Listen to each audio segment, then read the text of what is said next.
Magluto tayo ng guys. Sardinas na may malunggay. So, lagyan ko lang siya ng bawang at sibuyas. Pagsamahin ko na.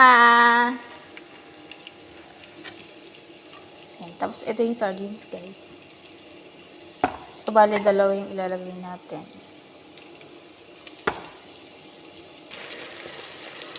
So, ayan guys, nilagay ko na yung sardines.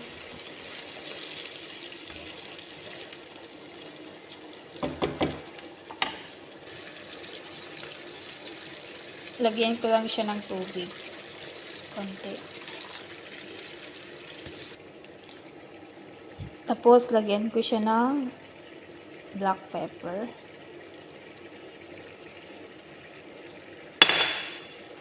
At Maggi. Para may lasa. Tapos, ihalo. At ilagay ang malunggay.